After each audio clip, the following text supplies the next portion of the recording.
ठीक है, तो मैं हूँ आचार्य आर्यादि, आप सब मुझे जानते हैं और हम लोग शुरू करने जा रहे हैं आज ज्योतिष की कक्षा। तो हम लोग इसे शुरू करने से पहले इसके कुछ नियम जान लेंगे कि हम लोग ऑनलाइन मोड पर कैसे संवाद करेंगे। सबसे पहले तो आप सभी लोग अपने माइक ऑफ रखेंगे पूरा टाइम। जब आपको कोई बात कहनी होगी या कोई शंका होगी, उस समय एक आप 3 डॉट होंगे आपके नीचे की तरफ, उसे आप क्लिक करेंगे तो एक हैंड जैसा ऑप्शन आएगा ऐसा, आप उसे क्लिक करेंगे तो हमें एक साइन मिलेगा हाथ का, हैंड रेज का। तो कोई भी व्यक्ति करके देख सकता है, एक बार ट्राई करके देखिए, उससे हम लोग अभ्यस्त हो जाएंगे। ठीक है, तो अखिल भैया ने किया है, सेतु जी ने किया है, तो मुझे पता चल जाएगा कि आप में से कौन सवाल पूछना चाह रहा है। फिर जिसका मैं नाम बोलूँगा सिर्फ वही व्यक्ति माइक ऑन करेगा और सवाल करेगा। ठीक है। दूसरा, हमारी इस कार्यशाला में कुछ जिज्ञासु, कुछ मित्र ऐसे हैं जो कि पहले भी कक्षा ले चुके, जो वरिष्ठ विद्यार्थी हैं, आपके सीनियर्स हैं।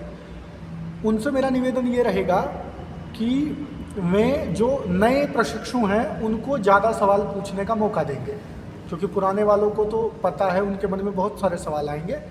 तो उनसे मेरा निवेदन रहेगा कि जो नए विद्यार्थी हैं, वो उनके लिए नई चीज़ें हैं, तो उन्हें ज़्यादा पूछने का मौका दें। दूसरे, तीसरे, चौथे दिन से आप लोग सवाल कर सकते हैं।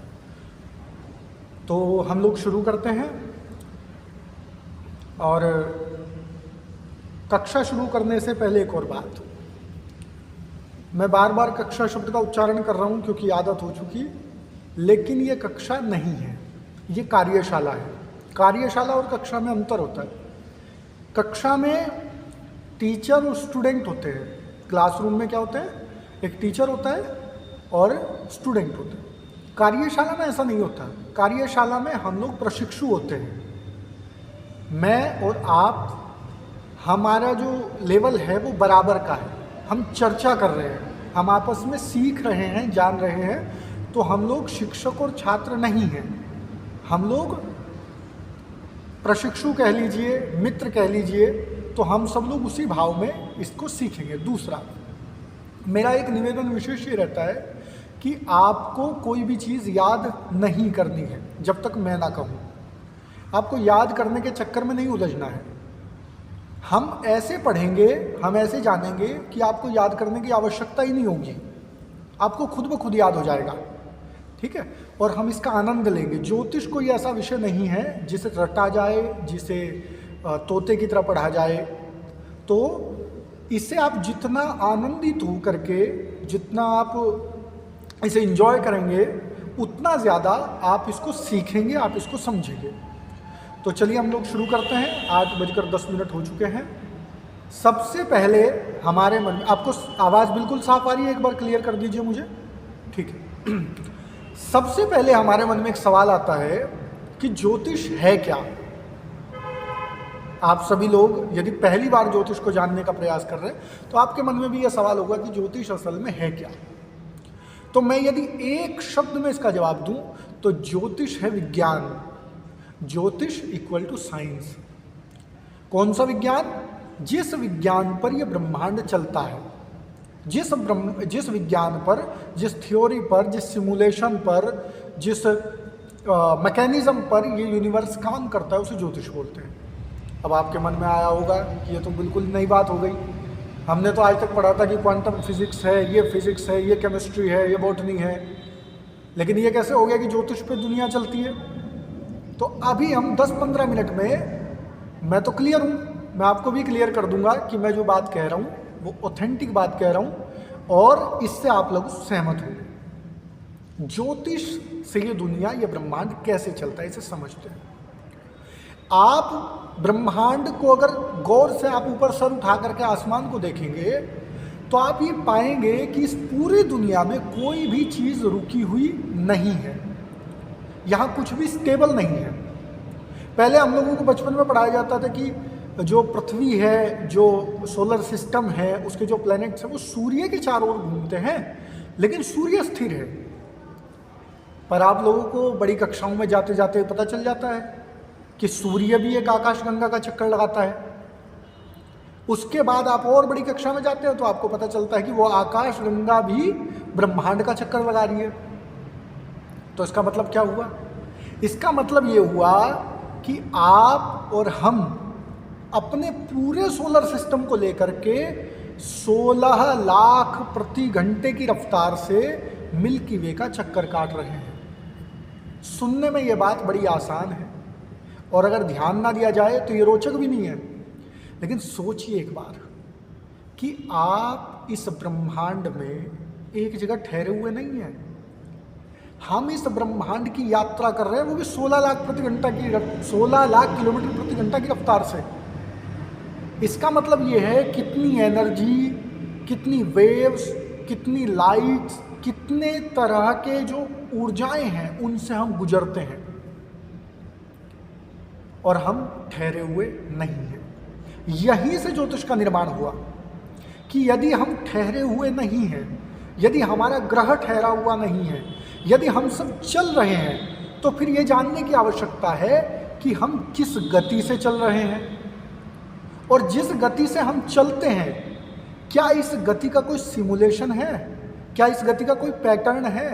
क्योंकि जब आप यहाँ से हरिद्वार जाते हैं या यहाँ से मुंबई जाते हैं तो मुझे लगता है आज के समय में आप लोग क्या करते होंगे, आप फ़ोन निकालते होंगे, गूगल मैप खोलते होंगे और देखते होंगे यहाँ से मुंबई का कितना समय लगेगा।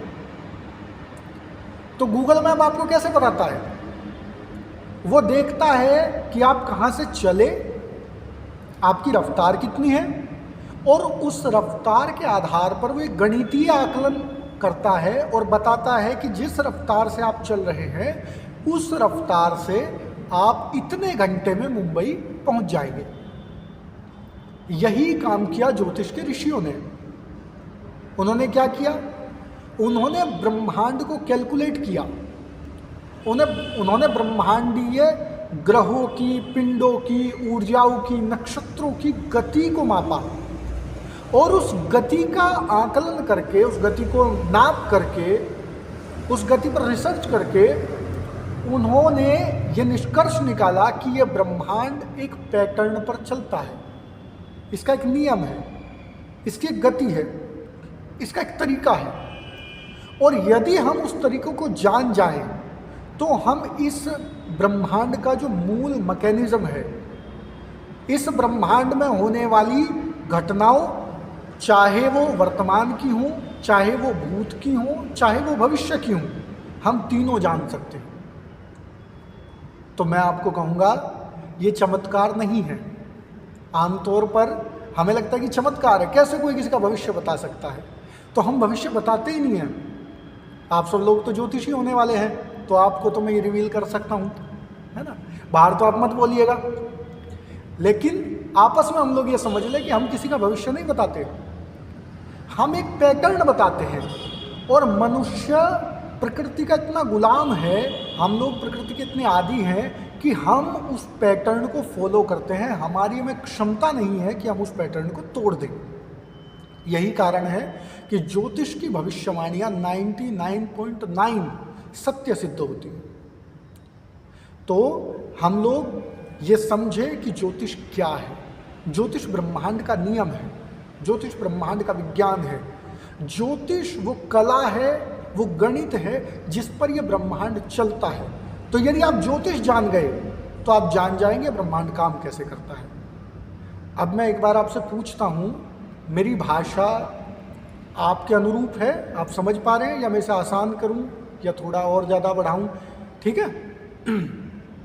जब भी आप लोगों को हाँ बोलना हो तो आप ऐसे हाथ उठा दिया करें, है ना? और आप नहीं उठाएंगे तो मुझे लगेगा, तो मैं समझ जाऊँगा कि मुझे ठीक करना है। ठीक है, चलिए। तो हमने ये समझा कि ज्योतिष क्या है। अब हम ये समझते हैं कि प्रैक्टिकल लाइफ में क्या कोई एग्जाम्पल है ऐसा कि हम ब्रह्मांड के नियम को जान पाएँ, ज्योतिष के द्वारा ब्रह्मांड को जान पाएँ। तो मैं आपको 2 नियम बताता हूँ, क्योंकि मुझे लगता है कि जब तक व्यक्ति संतुष्ट नहीं होता है, जब तक ज्योतिषी संतुष्ट नहीं होगा, तब तक आप अपने क्लाइंट को संतुष्ट नहीं कर सकते। जब तक आप नहीं समझे तब तक आप सामने वाले को नहीं समझा सकते। तो दो नियम हम लोग समझेंगे, दो एग्जाम्पल, उससे आप आराम से समझ जाएंगे कि ये कैसे काम करता है।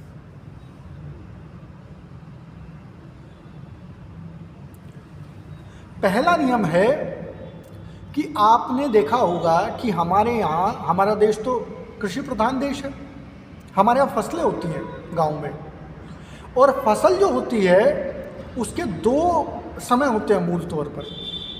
एक होती है रबी की फसलें, एक होती है खरीफ की फसलें। मतलब कुछ फसलें ऐसी हैं जो सर्दी के मौसम में बोई जाती हैं और कुछ फसलें ऐसी हैं जो गर्मी के मौसम में बोई जाती हैं। मैं आपसे पूछता हूँ, यदि आपने गर्मी के मौसम की फसल जो अनाज है वो आपने सर्दी में बो दिया तो क्या वो अच्छा होगा? मुझे लगता है आपका जवाब ना होगा। इसी तरह यदि हमने सर्दी की फसल को गर्मी में बो दिया तो क्या वो अच्छी होगी? नहीं होगी, स्वाभाविक बात है। इसका मतलब ये है कि समय जो है, समय केवल घड़ी में नहीं चलता, समय प्रकृति में चलता है। आप एग्जैक्ट पर्टिकुलर टाइम में बीज भूमि में डालेंगे तो उसके रिजल्ट अलग होंगे, आप गलत समय पर डालेंगे तो उसके रिजल्ट अलग होंगे। तो आपको ये नहीं लगता कि जिस व्यक्ति का जन्म होता है उस जन्म के समय जो समय है उस समय के आधार पर उस व्यक्ति का जीवन निर्धारित होता है? जब एक छोटा सा बीज, उसका तो छोटा सा कार्यकाल है, उसका जीवन निर्धारित हो जाता है तो आप तो प्रॉपर लिविंग बीइंग हैं, आपका जीवन कैसे नहीं निर्धारित होगा? तो सबसे पहला तो सूत्र ये है कि इस ब्रह्मांड में, इस विश्व में जो भी कोई जन्म लेता है वो जन्म लेने के साथ ही इस ब्रह्मांड की गति से, इस ब्रह्मांड के पैटर्न से और इस ब्रह्मांड की चाल से खुद को जोड़ लेता है। फिर जैसे जैसे ये यूनिवर्स आगे बढ़ता है वैसे वैसे उसके सिमिलर हम आगे बढ़ते हैं और उसका इम्पैक्ट हमारे जीवन पर और हमारा इम्पैक्ट हमारे आसपास की सराउंडिंग्स पर होता है। इसका दूसरा उदाहरण समझते हैं। दूसरा उदाहरण मैं दूंगा आपको ग्लोबल रिपोर्ट से। मेरे कहने से आप गूगल करिएगा और गूगल करके सिर्फ ये चेक करिएगा कि सबसे ज़्यादा लोग पागल कब होते हैं और सबसे ज़्यादा लोग या दुनिया में सीरियल किलिंग की घटनाएं कब हुई है। सीरियल किलिंग जानते हैं आप क्या होती है? कुछ लोगों को आदत होती है लोगों की हत्या करने की, उनके पास कोई कारण नहीं होता, बस उन्हें एक पागलपन कह लो या एक जिद कह लीजिए, उन्हें लोगों की हत्याएं करने में आनंद आता है। और ये भी जान करके आपको आश्चर्य होगा कि साल 1900 से लेकर के साल 1980 तक मोटे तौर पर, वैसे तो जो 20वीं सदी है वो पूरी ही, इसमें दुनिया के बड़े सीरियल किलर पैदा हुए। चाहे वो एक अमेरिका के थे, उनका नाम था डामर था शायद, एक व्यक्ति था जिसने 60-70 हत्याएं की छोटी सी उम्र में, 30-32 की उम्र में। तो ऐसा क्यों है कि ये सिर्फ एक 100 साल के कार्यकाल में आया? या फिर ऐसा क्यों है कि दुनिया में जितनी सीरियल किलिंग होती हैं या फिर जितने लोग पागल होते हैं या जितने लोग सुसाइड करते हैं वो समय आम तौर पर पूर्णिमा के आसपास का होता है, जब चांद, जो चंद्रमा है, वो अपनी पूर्ण गति में होता है। और ये मैं अपने मन से नहीं कह रहा, ये आप गूगल कर सकते हैं। तो इसका मतलब ये है कि जो ग्रह हैं वो आपके जीवन पर इतना प्रैक्टिकल इफेक्ट डालते हैं कि जिसका डेटा आज के आपके आधुनिक विज्ञान में है, आपका इंटरनेट दे रहा है, नासा दे रहा है। अच्छा, चंद्रमा ही क्यों भाई? इतना इम्पैक्ट चंद्रमा का ही क्यों हो रहा है? ये जानकर के आपको अच्छा लगेगा, क्योंकि चंद्रमा हमसे सबसे ज़्यादा नज़दीक है। चंद्रमा बाकी ग्रहों के मुकाबले हमारे सबसे समीप है। इसीलिए चंद्रमा का इम्पैक्ट हमारे ऊपर सबसे ज्यादा होता है। और यही कारण है कि हमारी 3 राशियां होने के बावजूद, क्या आपको पता है हमारी कितनी राशियां होती हैं? हमारी कुल 3 राशियां होती हैं। एक लग्न राशि जहां पर हमारा लग्न स्थित है, एक सूर्य राशि जहां पर हमारा सूर्य स्थित है, और एक होती है चंद्र राशि जहां पर हमारा चंद्र स्थित है। किस समय?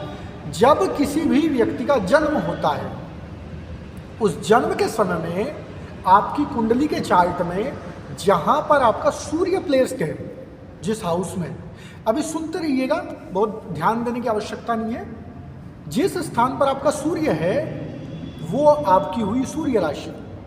जिस स्थान पर आपका लग्न है, अब इन शब्दों को सिर्फ सुनते रहिए, जब मैं बाद में इन शब्दों को समझाऊंगा, इनका अर्थ समझाऊंगा तो आपको समझ में आएगा, रिलेट करेंगे। जहां पर आपका चंद्रमा लग्न है वो लग्न राशि, और जहां पर आपका चंद्रमा है चंद्र राशि। अब यहां पर ये क्या सेंस बना रही है? ये बात मैंने क्यों बताई?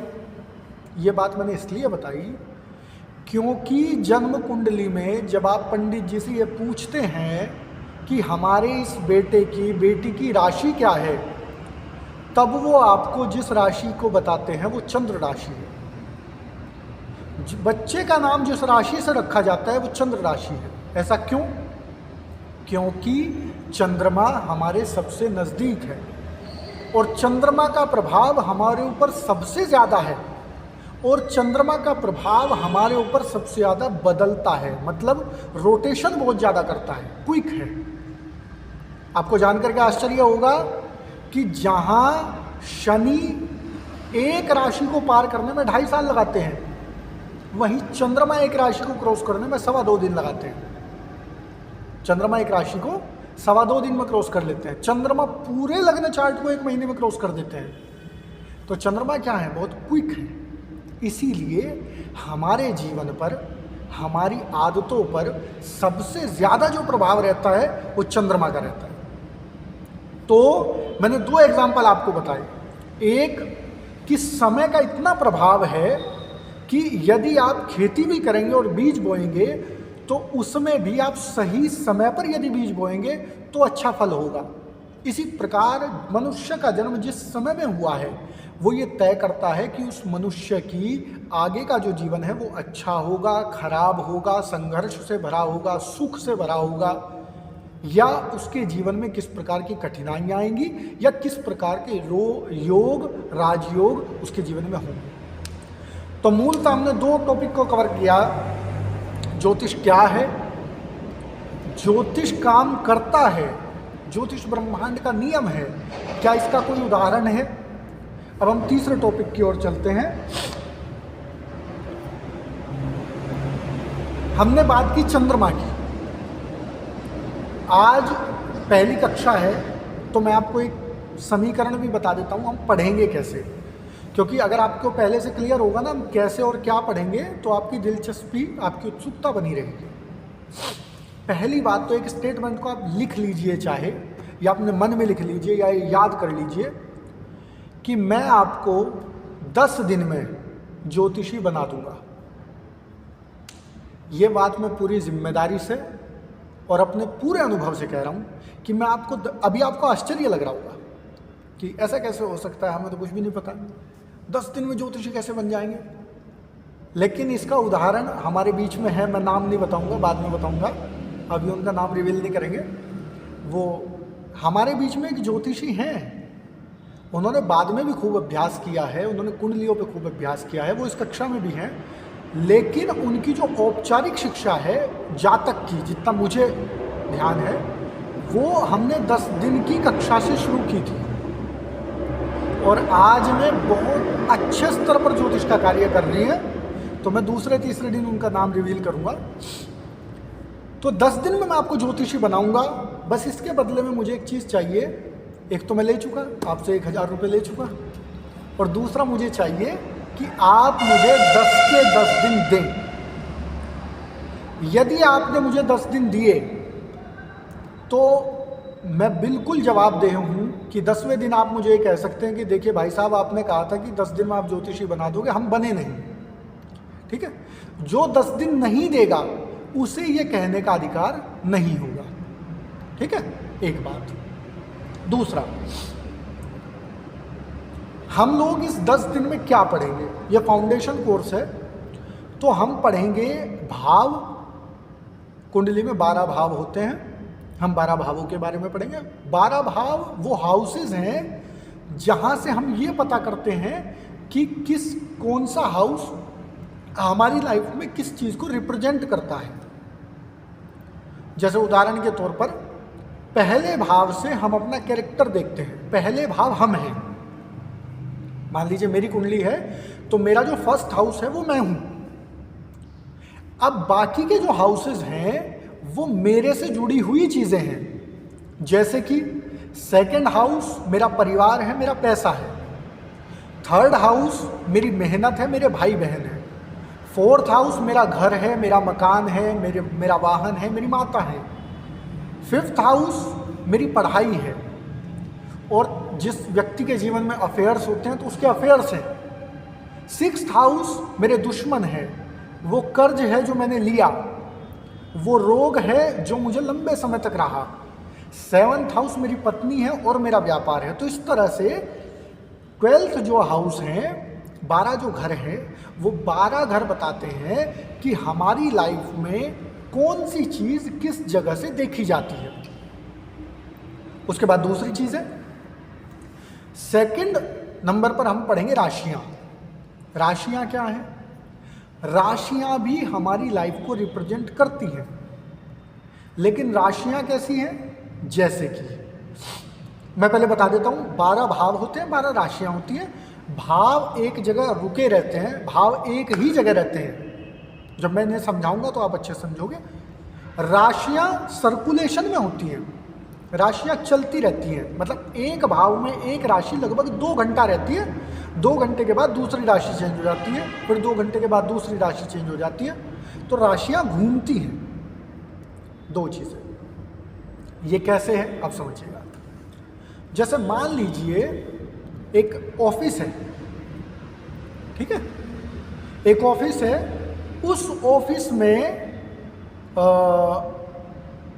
मान लीजिए एजुकेशन से संबंधित कार्य होता है, एजुकेशनल कार्य होता है।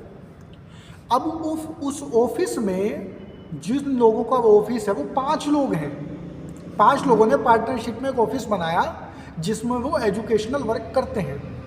उन 5 लोगों में से एक वकील है, एक पुलिस में है, एक डॉक्टर है, एक पॉलिटिशियन है और एक एजुकेटर है, एक शिक्षक है।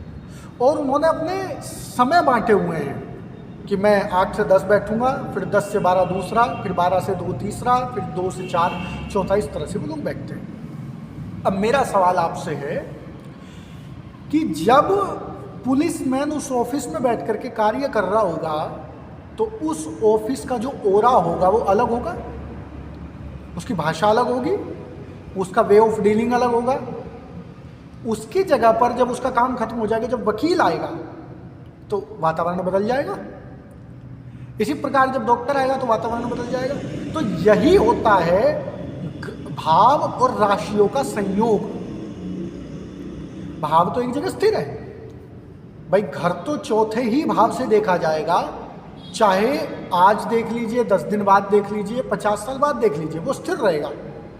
लेकिन यदि घर में चौथे स्थान में मेष राशि होगी तो घर अलग तरह का होगा, वृष राशि होगी तो घर अलग तरह का होगा, मिथुन राशि होगी तो घर अलग तरह का होगा। और क्योंकि ये रोटेशन में रहती हैं तो ये बदलती रहती हैं। हर व्यक्ति के लिए ये अलग कॉम्बिनेशन बनाती हैं।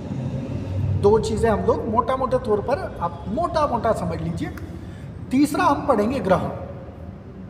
ग्रह क्या है?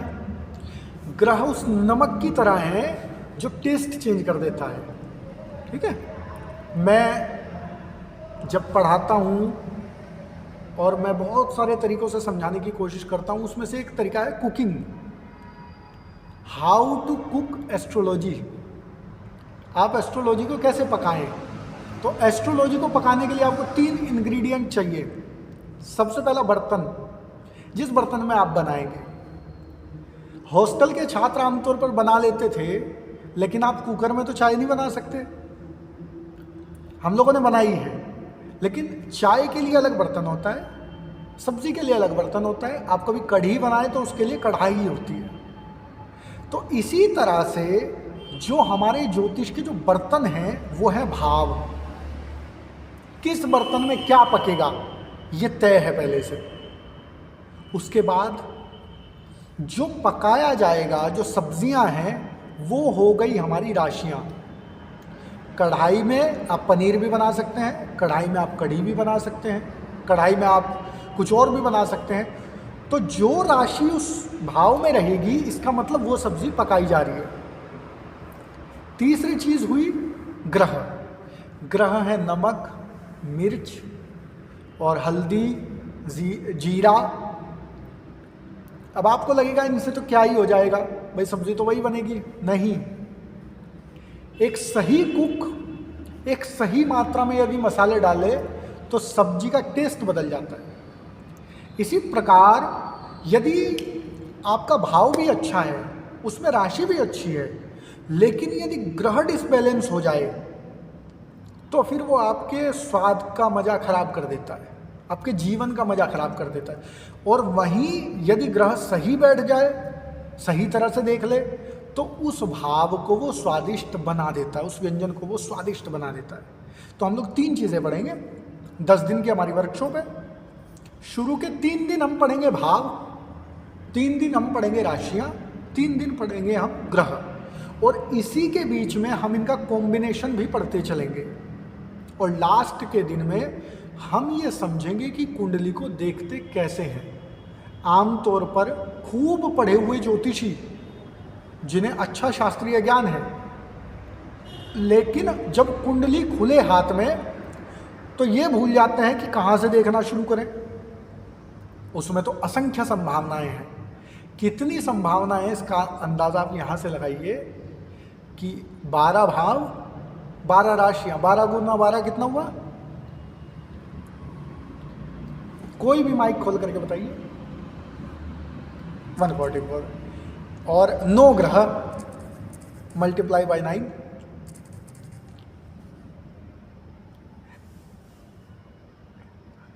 तो अब ये समझिए आप 144 को मोटा मोटा 10 से कर लीजिए, कितने हो गए? 1400 संभावनाएं बनी जब आप सिर्फ फाउंडेशन कोर्स कर रहे हो। अब इसमें षोडश वर्ग जोड़ देंगे ना तो कई लाख में चली जाएगी बात, इतनी तो इससे आप क्या समझे? इससे आप ये समझिए कि ज्योतिष में अनंत संभावनाएं हैं। ज्योतिष को आप जितना समझेंगे, जितना पढ़ेंगे, जितना उसका स्वाध्याय करेंगे, जितनी उसमें प्रैक्टिस करेंगे, उतने ज़्यादा आप निखरते चले जाएंगे। लेकिन शुरू से आखिर तक आपको जो समीकरण बनाने हैं वो 3 ही चीज़ों के समीकरण बनेंगे: 12 भाव, 12 राशियाँ और 9 ग्रह। इन 3 चीज़ों को देखना है और बस ये सीखना है कि इन्हें देखना कैसे है, कहाँ से देखना शुरू करना है और कहाँ पर देखना खत्म करना है। तो चलिए, हम लोग जो ज्योतिष का परिचय था आज के लिए, हम हर रोज़ थोड़ा थोड़ा ज्योतिष को और बेहतर समझेंगे, लेकिन आज के लिए हम परिचय को यहाँ पर समाप्त करते हैं और हम अपने विषय पर आते हैं। आज हम पढ़ेंगे 4 भाव। हमने आपको कहा था कि जो हमने पिक्चर आपको भेजी थी वो आपने लिख रखी है, एक बार मुझे दिखाइए कैमरा पर। आपने बना रखी है? ठीक है। इस पिक्चर में जो बिल्कुल ऊपर 1 लिखा हुआ है, या तो 1 लिखा होगा या प्रथम लिखा होगा, प्रथम भाव। देखिए,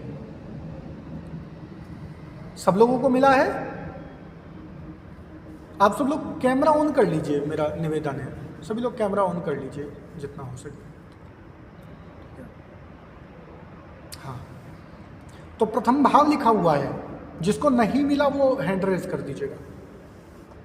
और फिर द्वितीय भाव है, तृतीय भाव है, चतुर्थ है, पंचम है, षष्ठ है, सप्तम है, अष्टम है। तो पहला, प्रथम, द्वितीय, तृतीय और चतुर्थ, ये 4 हम पढ़ेंगे। और इससे हम ये समझेंगे कि ये सीरियल ऐसे चलता है, ठीक है। और कुंडली शब्द का जो अर्थ होता है आम भाषा में, इसका अर्थ होता है कि जैसे सर्प जो है वो कुंडली बना करके बैठता है ना, सांप जब बैठता है तो वो कुंडली बना करके बैठता है। तो ये क्या है? ये काल सर्प है। हम लोग बोलते हैं ना काल सर्प दोष, तो उसे दोष की तरह ले लिया जाता है। लेकिन काल सर्प का अर्थ क्या हुआ? काल का अर्थ हुआ समय, और समय कुंडली बना करके बैठा हुआ है हमारे चारों तरफ, और हम उसके अंदर हैं, हम उससे बाहर नहीं जा सकते, हम समय के अधीन हैं। अगर हमने समय को समझ लिया तो हम अपने जीवन को समझ लेंगे। तो ये कुंडली का अभिप्राय है। तो हाँ, मैं देख पा रहा हूँ गर्वित जी, इसमें आप जो फर्स्ट हाउस है, जो प्रथम भाव है, हम उसे रीड करेंगे, उसे समझते हैं एक एक करके, ठीक है। प्रथम भाव का एक नाम है लग्न। क्या बोलते हैं? लग्न। प्रथम भाव को बोलते हैं हम लग्न। व्यवहारिक भाषा में जब कभी कोई आपसे पूछे कि आपका लग्न क्या है, तो उसका मतलब क्या हुआ कि आपका, वो किसके बारे में बात कर रहा है? आपके फर्स्ट हाउस के बारे में बात कर रहा है। लग्न का मतलब हुआ आपका फर्स्ट हाउस। तो पहले भाव को क्या बोलते हैं? लग्न बोलते हैं। एक ये जानकारी। दूसरा, पहले भाव से हम क्या देखते हैं, तो शुरू करते हैं। जैसा कि मैंने कहा था कि पहला भाव आप है, पहला भाव हम खुद हैं। तो हम खुद से हमारा क्या मतलब हुआ? भाई मैं पूछता हूँ, सेतु जी आप अपना माइक ऑन करिए, मैं आपसे एक सवाल करता हूँ। मैं पूछता हूँ आप अपने बारे में बताइए, तो आप कहाँ से शुरू करेंगी बताना? ठीक है, आपका नाम और, ठीक है,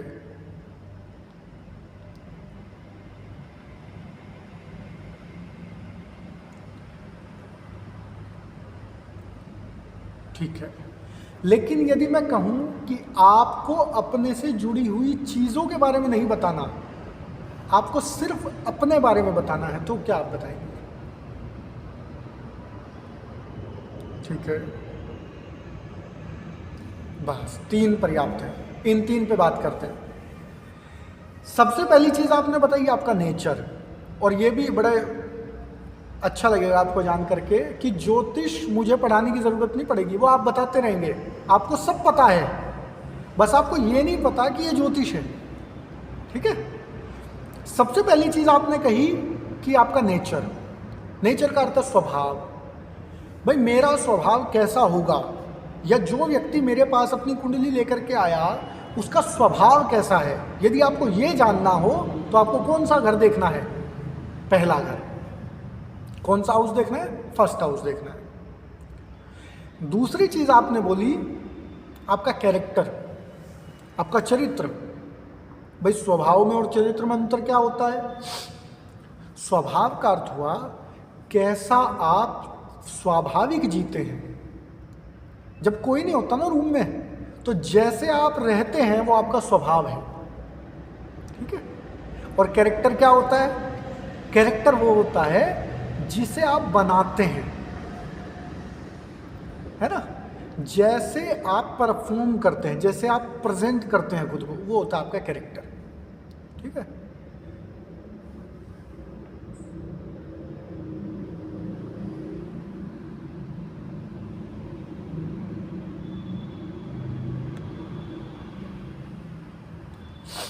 तो कैरेक्टर क्या हुआ? जिस चीज को आप परफॉर्म करते हैं। तीसरी चीज आपने कही थी, एक आपने कहा था नेचर। अच्छा,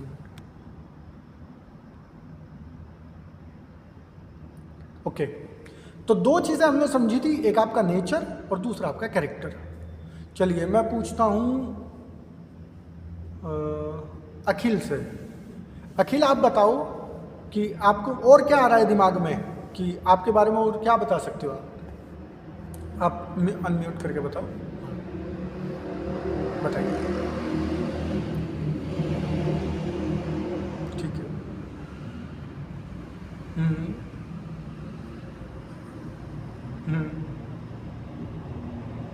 आप क्या बता सकते हो अपने बारे में? अपने आप को देखो, एक बार फोटो में देखो, आपको क्या दिख रहा है? कुछ दिख रहा है इसके अलावा?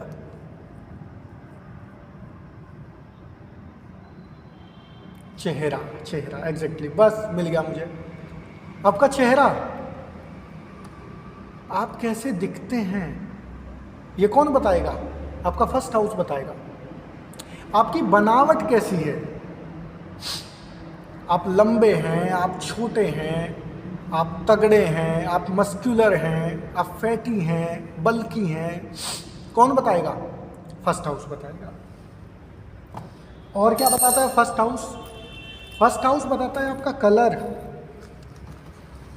व्यक्ति गोरा है, काला है, गेहुआ है, कौन बताएगा? First house. और क्या बताएगा? कदकाठी बताएगा। आप कैसे चलते हैं, हाउ टू वॉक, अंग्रेजी में क्या कैसे कहेंगे इसे? हाउ डू यू वॉक, आप कैसे चलते हैं, वो बताता है आपका फर्स्ट हाउस। और क्या बताता है? आपकी प्रकृति बताता है आयुर्वेद के अनुसार। हम में से बहुत कम लोगों को पता होता है कि हमारी प्रकृति कैसी है। हमारे यहाँ जो एक प्रशिक्षु हैं, उनके दादाजी बहुत बड़े आयुर्वेद के जानकार रहे और अपने क्षेत्र में आयुर्वेद के एक पुरोधा रहे। तो आयुर्वेद के लोग जानते हैं, वो बता देते हैं आपकी वात प्रकृति है, आपकी कफ प्रकृति है, आपकी पित्त प्रकृति है। इसका मतलब ये है कि आपको इस चीज़ को तो बैलेंस रखना है और बाकी की जो 2 प्रकृति आपकी हैं उन पर आपको ध्यान देना है। तो आपकी प्रकृति कैसी है, प्रकृति को कैसे पता चलता है ये भी समझिएगा। जो व्यक्ति बहुत इमोशनल हो, जो व्यक्ति छोटी छोटी बातों को दिल पे ले लेता हो, जिस व्यक्ति को थोड़ी सी खुशी हो जाए तो नाचने लगे और थोड़ा सा दुख हो जाए तो रोने लगे, ऐसा व्यक्ति कफ प्रकृति का रहता है। ठीक है। जो व्यक्ति छोटी बात पर उत्तेजित हो जाए, मारने पीटने को दौड़े, जो व्यक्ति छोटा सा अवसर मिलने पर फूला ना समाए, जो व्यक्ति अपने मन में, अपने हृदय में सीमाएं न रखे, जो अनलिमिटेड हो, जरा सा उत्साह आया तो वो कुछ भी कर जाने को ठान ले, ऐसा व्यक्ति वात प्रकृति का रहता है। पित्त प्रकृति के लोग कैसे होते हैं?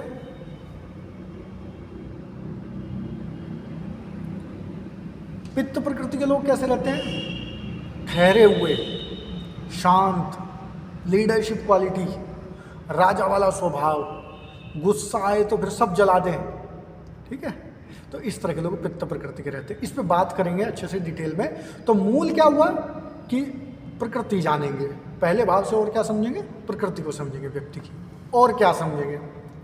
आपको जीवन में कितना यश प्राप्त होगा, आपको जीवन में कितना अपयश प्राप्त होगा, ये पहला भाव बताएगा। अब आप कहोगे भैया यश और अपयश तो आदमी के काम से मिलता है, ये तो काम का भाव नहीं है। ठीक है। तो हम टेम्परेरी बात नहीं कर रहे, बीच बीच में जो मिलता है वो एक अलग होता है। एक होता है जिसे हम, आपने सुना होगा ना, कई संस्थाएं देती है लाइफ टाइम अचीवमेंट अवार्ड। भाई इस व्यक्ति ने अपने जीवन में क्या किया, ऑल ओवर अपने इसकी लाइफ को पूरा स्टडी अगर किया जाए, इवेल्युएट किया जाए, तो ये व्यक्ति कैसा था, वो बताएगा आपका फर्स्ट हाउस कि आप अपने पूरे जीवन में कितना यश प्राप्त करोगे, कितना अपयश प्राप्त करोगे। और आपके पूर्वजों के बारे में बताता है कि आपकी जो पिछली पीढ़ियां हैं वो खुश हैं, नहीं है, किस लोक में है, क्या वो पितृलोक में है, क्या उनकी मुक्ति हो गई, क्या वो ब्रह्मराक्षस हो गए, क्या वो पिशाच हो गए, क्या वो क्षुद्र योनियों में हैं, क्या पेड़ बन गए हैं, जीव जंतु हैं, कैसी स्थिति है आपके पूर्वजों की, फर्स्ट हाउस बताता है। और क्या बताएगा? आपके जीवन में आप कितने सुखी होंगे और कितने दुखी होंगे। एक और बात, बड़ा इंटरेस्टिंग सा फैक्ट बताता हूँ ज्योतिष का। ज्योतिष में जो ग्रह होते हैं, जो राशियां हैं, जो भाव हैं, या जितने भी समीकरण हैं, वो सिर्फ 2 ही चीज़ें देते हैं आपको। क्या देते हैं? यदि ग्रह अच्छे प्लेस हो जाएं तो आपके जीवन में अनुकूलता देंगे। इस बात को अगर आप समझ गए तो आधे ज्योतिषी हो जाएंगे आप। यदि ग्रह अच्छे हों तो जीवन में क्या देंगे? अनुकूलता देंगे। भाई भोजन का समय हो रहा है, भोजन मिल गया, गाड़ी की इच्छा हुई, गाड़ी मिल गई, मकान खरीदने की इच्छा हुई, मकान मिल गया। तो ये सब क्या हुआ? अनुकूलता।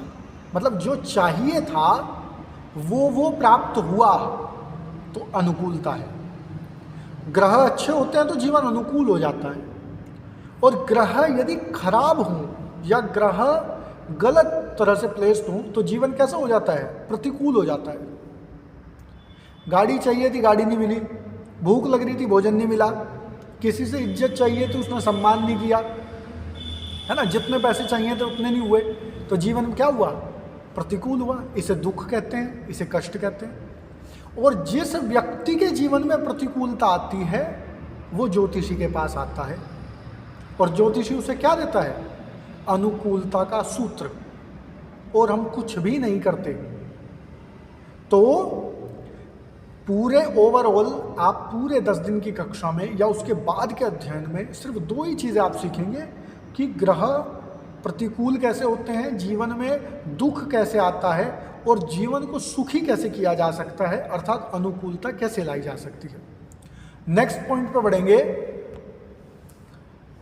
फर्स्ट हाउस बताता है कि आप में आत्मविश्वास कितना होगा, आप अपने जीवन में कितनी विल पावर कैरी करेंगे, आप कितने जिद्दी किस्म के इंसान होंगे, कितने आपके अंदर लीडरशिप क्वालिटी किस स्तर की होगी, आप प्रतिकूल परिस्थितियों में कैसा बिहेव करेंगे। तो ये सारी चीज़ें कौन बताता है? फर्स्ट हाउस बताता है। इसके बाद आपके अंदर अहंकार कितना होगा। अब यहाँ पे जितने लोग हैं उनमें से मुझे नहीं लगता कोई मानेगा कि उसके अंदर अहंकार है। कोई मानेगा? लेकिन कायदे की बात यह है कि अहंकार एक प्रकृति है, वो सबके अंदर होती है। जब भी हमारे मन में ये भाव आता है ना कि ये मेरा है, तो ये क्या हुआ? अहंकार। जिसके मन में ये ज़्यादा आता है वो परेशान रहता है बेचारा, जिसके मन में ये कम आता है वो खुश रहता है। लेकिन अहंकार सबके जीवन में होता है, और आपके जीवन में कितना अहंकार है ये कौन बताता है? First house. चलिए मैं थोड़ा इंटरेस्टिंग कर देता हूँ, आपको लगेगा कि थ्योरी चल रही है। कैसे पता चलेगा? एक एग्जाम्पल के थ्रू बताता हूँ।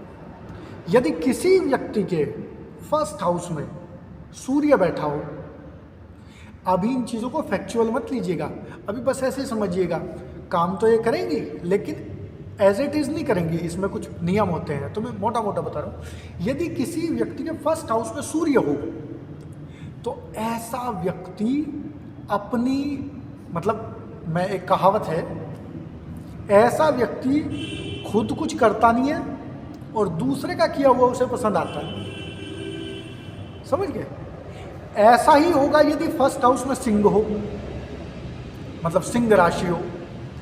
तो ये कैसे होते हैं? राजा टाइप के लोग होते हैं, मतलब इन्हें आसपास लोग काम करने वाले चाहिए, लेकिन काम इन्हें किसी का पसंद नहीं आता। इसी तरह से यदि फर्स्ट हाउस में कर्क राशि हो या चंद्रमा हो, तो ऐसा व्यक्ति अपनी चीज़ों को लेकर के बहुत ज़्यादा सिक्योर होता है। मतलब उसके कपड़े, उसकी पेंटिंग, उसका फूलदान, उसके चीज़ें वो किसी को छूने नहीं देता। कर्क राशि का जातक कलात्मक होता है। तो दोनों में अहंकार है, लेकिन अलग अलग तरह का है। इसी तरह यदि वहाँ पर कुंभ राशि हो, तो ऐसा व्यक्ति अपने काम को लेकर के इतना सीरियस होता है कि वो अपने काम, मान लीजिए आप किसी कुंभ राशि के, मतलब जिसके फर्स्ट हाउस में कुंभ हो, ऐसे व्यक्ति को आप उसके काम के समय में ये पूछिए कि चलो एक पिक्चर देखने चलते हैं, नहीं जाएगा। वो अपने काम के प्रति समर्पित है। इसी प्रकार यदि लग्न में शनि हो और अच्छा शनि हो, तो वो भी व्यक्ति अपने काम के प्रति समर्पित रहता है और अपने काम से प्रेम करता है। तो क्या समझे आप कि फर्स्ट हाउस आपको बताता है कि आपकी प्रकृति कैसी होगी, आप कैसे जीते हैं, आप कैसा सोचते हैं, और आप कैसे आदमी हैं, आप कैसी औरत हैं। आदमी से हमारा तात्पर्य क्या है, आप कैसे मनुष्य हैं, आप कैसे व्यक्ति हैं। इसके बाद लास्ट है आपकी मेंटलिटी। मेंटलिटी क्या होती है? दो तरह का जीवन व्यक्ति जीता है। एक जीता है समाज के सामने और एक जीता है बंद कमरे में। और कई बार तो बंद कमरे में भी आपको ये पूरे जीवन नहीं पता चल पाता कि आप मानसिक रूप से कैसे आदमी हैं। इसीलिए जब लोग साइकोलॉजिस्ट के पास जाते हैं, मनोचिकित्सक के पास जाते हैं, तो वो बताता है कि आप इस मेंटलिटी के आदमी हैं। व्यक्ति को तो अपने आप को तो बड़ा अच्छा लगता है कि मैं तो बड़ा अच्छा व्यक्ति हूँ, उदार व्यक्ति हूँ। लेकिन आप क्या संकीर्ण मानसिकता के व्यक्ति हैं? क्या आप उदार मानसिकता के व्यक्ति हैं? अंग्रेजी में बोलते हैं हम कि एक्सट्रोवर्ट हैं, इंट्रोवर्ट हैं, है ना, अंदर रखते हैं बातें या खुल के बोलते हैं। तो किस तरह की मानसिकता को आप कैरी करते हैं, ये कौन बताएगा? आपका फर्स्ट हाउस बताएगा। तो हमने लगभग 10 चीज़ें इसमें रीड की हैं, उसे मैं दोबारा से बोल देता हूँ। हम समझेंगे व्यक्ति का शरीर, व्यक्ति की प्रकृति, व्यक्ति का रंग, व्यक्ति का यश अपयश, उसके पूर्वज, उसका सुख दुख, उसकी मानसिकता, उसका अहंकार और उसका आत्मविश्वास। अब जिन्हें भी इससे संबंधित कोई भी प्रश्न मन में आ रहा है तो वो अपना हैंड रेज करें, हम लोग प्रश्न लेंगे और उसके बाद फिर हम सेकंड हाउस की तरफ जाएंगे। आप ये भी पूछ सकते हैं यदि किसी को समझ नहीं आ रहा है, किसी को भाषा नहीं समझ आ रही है, डिफ़िकल्ट लग रहा है, बाउंस जा रहा है, तो वो सारी चीज़ें आप पूछ सकते हैं। यदि किसी का कोई प्रश्न हो तो हाथ उठा करके आप पूछ सकते हैं। मैं 2 मिनट दे रहा हूं आपको। आप पूछेंगे तो मुझे अच्छा लगेगा, मुझे लगेगा कि आप सुन रहे हैं।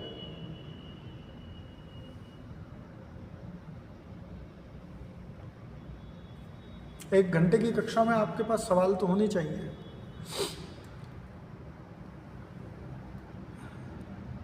जी गर्वित जी, पूछिए, पूछो कुछ।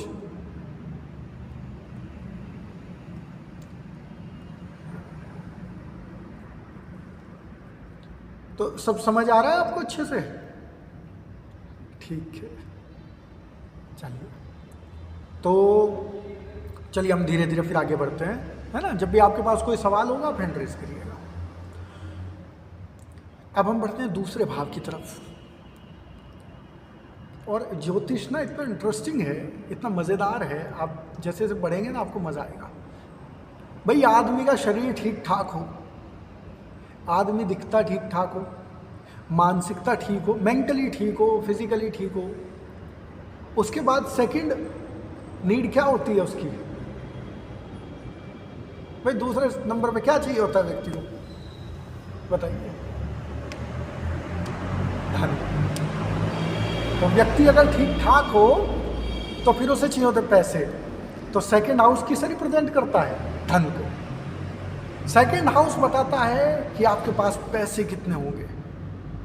और मैं पूरी जिम्मेदारी से ये बात कहूँगा, आज मेरा एक न्यूज़ चैनल के साथ एक इंटरव्यू था और मैंने वहाँ पर on the record, on the camera ये बात कही कि मुझे आप 10 कुंडली ला करके दीजिए, 5 कुंडलियाँ हों जो गरीब लोग हों, निर्धन लोग हों उनकी, और 5 कुंडलियाँ हों जो खूब अमीर लोग हों, और आप मुझे मत बताइएगा, मैं कुंडलियों को छांट करके रख दूंगा कि कौन सी गरीब की है कौन सी अमीर की है।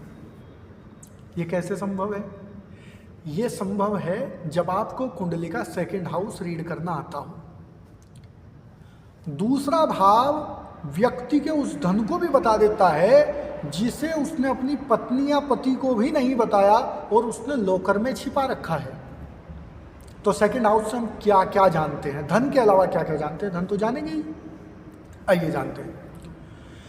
सबसे पहले ये बताता है कि व्यक्ति की आर्थिक स्थिति कैसी होगी, व्यक्ति फाइनेंशियली कितना स्टेबल होगा या फाइनेंशियली कितना संघर्ष कर रहा होगा, और मूल तौर पर ये व्यक्ति के उस पैसे को बताता है जो उसकी रीच में है, जिसे वो हाथ बढ़ा करके उठा सकता है। मतलब या तो वो उसके यूपीआई में हो, या वो उसके उस बैंक में हो जिसका एटीएम उसके जेब में पड़ा हो, या फिर वो उसके बटुए में हो, या फिर वो उसकी अलमारी के लॉकर में हो।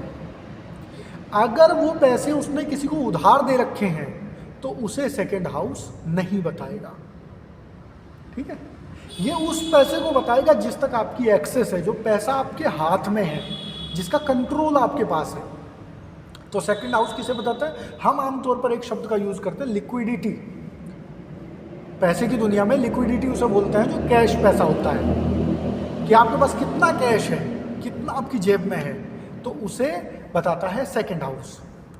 पैसे के, हाँ, तो पैसे के बाद क्या बताएगा भाई? जिसके पास पैसे होते हैं उसे किसका सुख मिलता है? परिवार का सुख। पैसे ना कमाए बच्चा तो घर वाले क्या कहने लग जाते हैं एक समय के बाद, क्यों गुरमीत जी? मतलब मूल तौर पर घर वाले कहते हैं कि भाई अब तुम पढ़ाई कर ली, अब सब कर लिया, अब थोड़ा देखो, अब कुछ काम धाम देखिए, कोई रास्ता ढूंढिए पैसा कमाने का। तो पैसा जिसके पास होगा उस व्यक्ति को परिवार का सुख मिलेगा। इसीलिए द्वितीय भाव का एक दूसरा नाम है जिसे हम बोलते हैं कुटुंब। अर्थात इस व्यक्ति को, एक और चीज समझिएगा, व्यक्ति को परिवार का सुख, परिवार को व्यक्ति का सुख नहीं। ऐसे व्यक्ति को उसकी फैमिली कितना सपोर्ट करेगी, कितना प्यार करेगी, कितना इंकरेज करेगी, ये सारी चीजें बताता है सेकंड हाउस। जिस व्यक्ति का सेकंड हाउस खराब होता है, ऐसे व्यक्ति पहले फाइनेंशियली टूटते हैं और फिर उसके बाद उसका परिवार से संबंध भी खराब हो जाता है।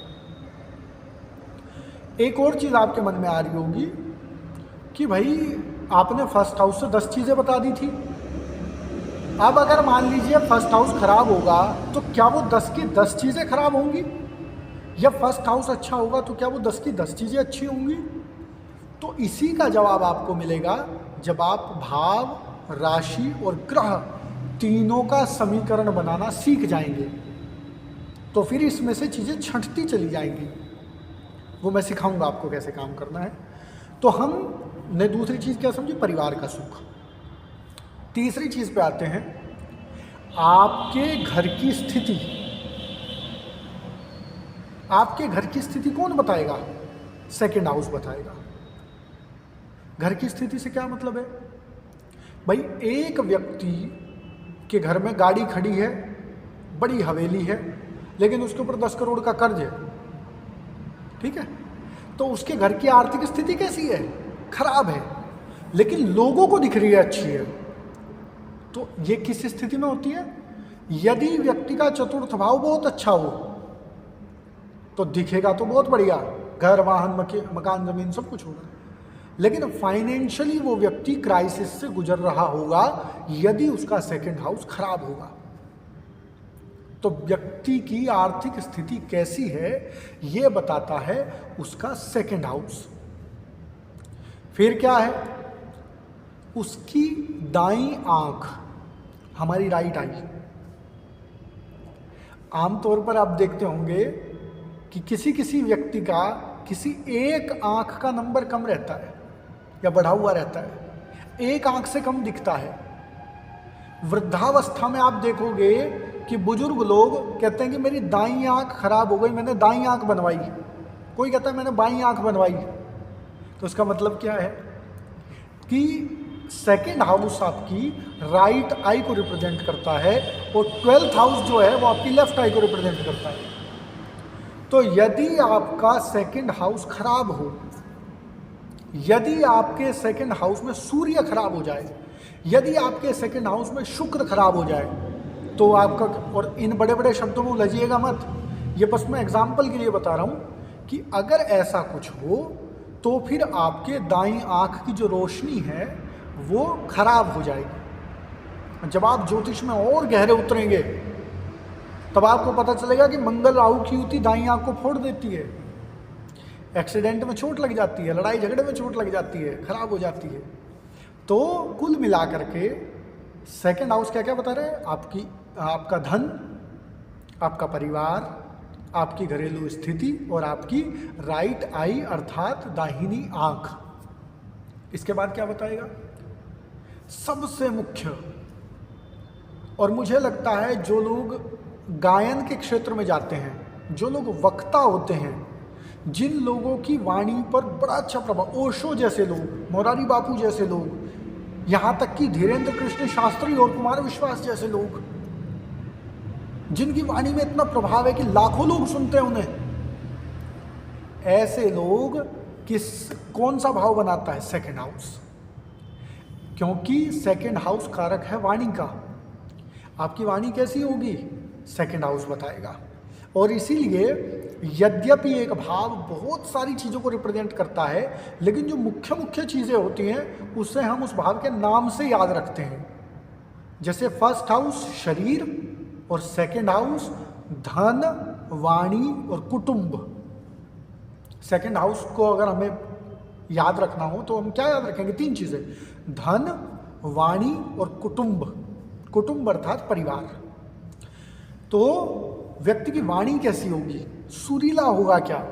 चंद्रमा साथ हो तो सुरीला हो जाएगा, शुक्र साथ हो तो ऐसा बोलेगा कि लोग बाग उससे आकर्षित होंगे, सूर्य हो तो ऐसा बोलेगा कि प्रभाव जम जाएगा, शनि हो तो ऐसा बोलेगा कि सबसे काम करा लेगा, राहु हो तो ऐसा बोलेगा कि हर आदमी के साथ लड़ाई होगी, ठीक है, जिसे भी बोलेगा वो लड़ेगा।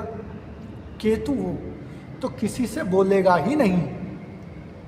तो क्या बताता है सेकंड हाउस? आपकी वाणी कैसी है। इसके बाद सेकंड हाउस ही बताता है आपका खान पान कैसा होगा। आप में से एक प्रशिक्षु ने एक बार, जब हम अपनी उसमें चर्चा कर रहे थे, कुंडली पर चर्चा कर रहे थे, तो उन्होंने एक प्रश्न किया कि मेरे खान पान को लेकर के कुछ बताइए कि मेरा आहार कैसा है, मैं अपने आहार को चेंज कैसे कर सकती हूँ। बहुत सारे लोग आपने देखा होगा कि जंक फूड बहुत कंज्यूम करते हैं, रोज चाउमीन, मोमोज, ये बाहर का तला भुना। ऐसा क्यों है? और आपके मन में ये आ रहा होगा कि ये सारी चीज़ें देख करके हम करेंगे क्या। ये इसलिए देखना ज़रूरी है क्योंकि जब कोई व्यक्ति आपके पास ऐसा क्लाइंट आएगा और अगर आप उसे देख करके ये बता दो, सोचिए आप एक बार, इमेजिन करिए कि कोई आपके पास आया और आपने उसकी कुंडली खोल दी, ये बता दिया कि भाई साहब बाहर का खाना बंद कर दो नहीं तो दिक्कत हो जाएगी, तो कितना प्रभाव पड़ेगा आपका।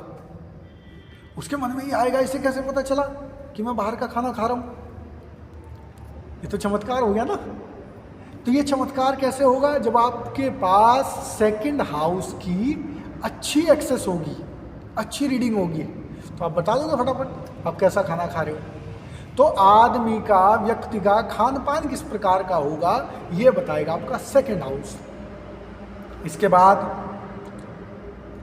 आपकी प्राइमरी एजुकेशन, आपकी प्रारंभिक शिक्षा कैसी होगी। बचपन में जो पढ़ाई हम लोग करते हैं वो आपकी किस तरह की रही? क्या उसमें संघर्ष रहा? क्या आप पढ़ने में अच्छे थे? क्या आप पढ़ने में बुरे थे? क्या जो आप पढ़ना चाहते थे वो पढ़ाई आपको मिली या नहीं मिली? ये सारी चीज़ें यदि आपको देखनी हो तो कौन बताएगा? सेकंड हाउस बताएगा। इसके बाद व्यक्ति की संपत्ति, व्यक्ति की संपत्ति, और फिर मैं कहूँगा कौन से वाली? जो बैंक में कैश है वो वाली संपत्ति। ये सारी चीज़ें कौन बताएगा? सेकंड हाउस बताएगा। तो दूसरा भाव आपको पूर्ण करता है। और जब आप ज्योतिष में जन्म कुंडली को समझेंगे तो आप ये पाएंगे कि ये अलग अलग भाव हैं ही नहीं, ये आपके बारे में ही बात करते हैं कि अब मैं हूं तो मेरा पैसा भी तो मैं ही हूं ना। श्रीमद् भगवत गीता में भगवान कृष्ण ने अर्जुन को पूछा कि तुम जो बात कर रहे हो कि पाप लग जाएगा, ये लग जाएगा, परिवार वालों को नहीं मारूंगा, इससे अच्छा तो संन्यास ले लूंगा, ये कर लूंगा। तो भगवान पूछते हैं कि अर्जुन ये बताओ तुम हो कौन? तो अर्जुन ने कई सारी व्याख्याएं दी कि मैं पांडु का पुत्र, पांडव अर्जुन। उसने कहा ये तो तुम अपने पिता का परिचय दे रहे हो। तो उसने कहा कि मैं हस्तिनापुर के राजा का लड़का। उसने कहा ये तो आप अपने स्थान का परिचय दे रहे हो। उसने कहा मैं द्रौपदी का